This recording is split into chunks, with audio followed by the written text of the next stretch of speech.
seluruh bagian tubuh kita ketika digunakan untuk bersifat dan bersikap, itu ada tuntunan iman di dalamnya. Oke? Misal, saya tanya begini ya. Ini mukaddimah ya, kita belum mulai nih. Saya tanya gini, apa fungsi mata? Tuh kan, sudah keliru kan? Nah, kalau hanya melihat, hewan juga melihat. Ya, coba kambing melihat, ya kan? Elang melihat. Lalu apa bedanya fungsi mata kita dengan mata hewan? Ternyata ketika kita meriset ayat-ayat Al-Quran terkait dengan fungsi tubuh kita, itu rata-rata dibuka dengan iman dulu. Quran surah 24, surah Cahaya, ayat 30 untuk laki-laki, 31 untuk perempuan. Qul lil mu'minin. Ya Muhammad katakan, viralkan pada pria-pria yang menyatakan dirinya telah beriman. Yaghuddu min absarihim. Gunakan pandangannya itu yang dibimbing oleh imannya untuk melihat yang baik saja menurut standar imannya. Jadi kalau menurut imannya tak baik, nggak boleh dilihat. Karena itu ketika Anda sudah mengatakan asyhadu an la ilaha illallah, asyhadu anna Muhammad Rasulullah, kalimat itu dari lisan turun ke hati, itu jadi cahaya ke bagian tubuh kita. Makanya ketika Anda melihat, itu ada cara pandang tertentu yang dibimbing iman, standarnya beda dengan tanpa iman. Kalau nggak ada iman, semua mungkin terlihat. Tapi ketika ada iman, hati kecil Anda akan bicara, ini nggak baik. Palingkan. Nah, memalingkan dari yang tak baik menurut iman, itu namanya ghaddul basar. Oke, perempuan juga begitu, setara. Wa kullil mu'minati yaghdudna min absarihinna. Dan katakan pada setiap perempuan yang menyatakan dia beriman, maka gunakan pandangan itu dengan bimbingan imannya.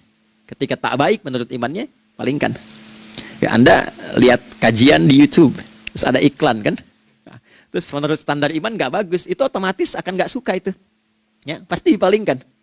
Ya. Anda kalau naik pesawat tuh ya, tugas keluar tuh, pertagas tugas keluar. Kalau pramugari lagi demo tuh yang dilihat pramugarinya apa demonya tuh. Nah, iman itu akan bekerja di situ tuh. Ya, palingkan tuh. Nah, sama dari mata turun ke, jangan langsung ke hati aja, ke lisan dulu kan?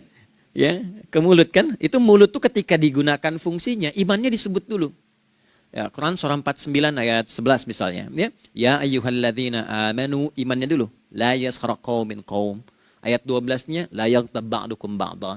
Hai orang-orang yang telah menyatakan beriman. Kalau pakai alladzina disebutkan 1080 kali dalam Al-Quran, itu kalimatnya diksinya singkat, padat, mencakup semua tanpa sekat. Oke, jadi kalau laki-laki, perempuan, tua, muda, besar, kecil, beda strata, duniawi, itu semua tercakup di dalamnya. Hei semua yang telah menyatakan beriman, gunakan imanmu untuk membimbing lisanmu bertutur. Kalau masih merasa punya iman, jangan gunakan lisan untuk mencela, merendahkan orang. Untuk bergibah, membuat hoax. Didetilkan oleh Nabi, kalimatnya jelas. Man kana yu'minu billahi wal yaumil akhir, falyakul khaira aw liyasmut. Siapapun. Nah, dari alladzina ketika dirinci pakai man. Ya, man itu bentuk tunggal, ya, personal, tapi maknanya general. Jadi kalau Anda, saya, kita baca ayat atau hadis ada man, posisikan Nabi sedang bicara ke kita.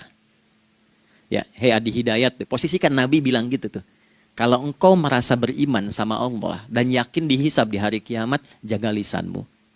Katakan yang baik dengan bimbingan imanmu, tak mampu engkau diam.